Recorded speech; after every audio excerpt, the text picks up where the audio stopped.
In The Art of War, Sun Tzu writes that all war is based on deception. To see how deep that deception can go, we look to the most famous catalyst for war in ancient mythology, the golden apple of discord. The standard retelling presents Eris as a wicked goddess who, after being uninvited to a wedding, crashes the ceremony and throws a golden apple inscribed "to the fairest" into the crowd out of pure spite. This version originates from Hyginus, a 2nd century Roman writer whose handbook reads like a prosecution's opening statement. This Roman summary framed the conflict as a simple matter of female vanity, a narrative so persistent that modern astronomers used this specific Roman schoolbook's bias to name the dwarf planet Eris in 2006.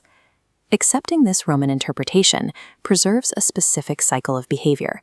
It keeps the focus on the goddess's rage while ignoring the structural flaws of the contest itself. The oldest surviving Greek sources, specifically the Cypria and a poem by Caleuthus, provide a different sequence of events. In these earlier texts, Eris is not barred at the door. The host, Chiron, simply forgets to invite her.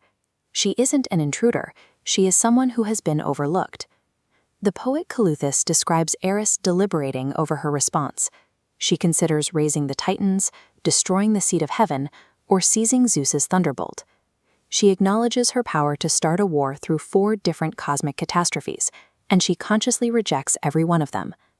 By weighing 4 different ways to end the world, and choosing instead to drop a single piece of fruit, Eris demonstrates a degree of restraint that the Roman version never acknowledges.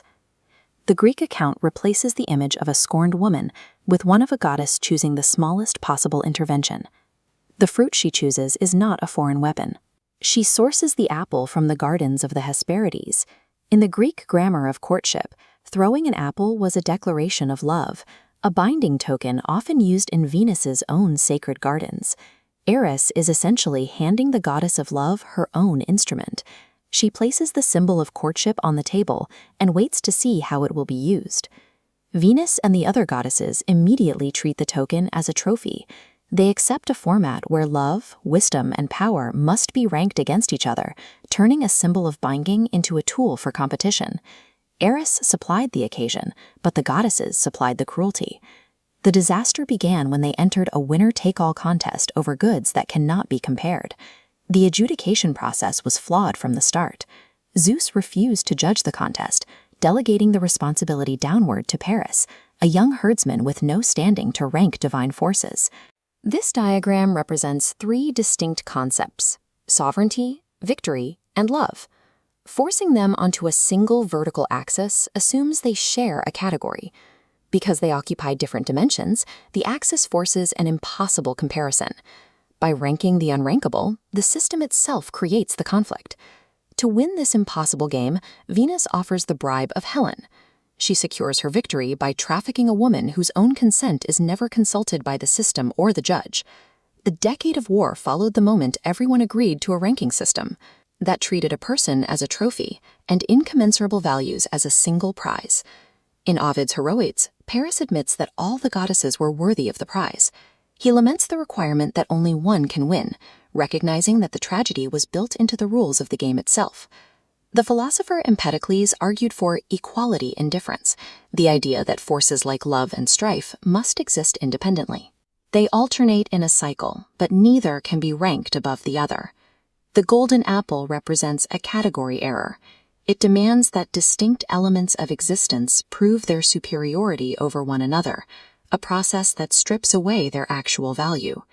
Participating in a rigged game requires a loss of integrity. Even the winner is forced to use trafficking and bribery to succeed in a format that was never designed to be fair. The myth offers an alternative in the goddess Hestia. When she was courted by Poseidon and Apollo, she faced a similar pressure to enter a competition for her hand. Hestia declined the competition entirely. She refused to participate in the format, choosing to step away rather than fighting for a place within it. By refusing to play, she gained a higher honor. Zeus granted her the center of every home and the first portion of every sacrifice, privileges that exceeded anything won in a contest. Integrity is found by recognizing the systemic lie. True power doesn't come from winning a rigged game, but from having the clarity to refuse to play it.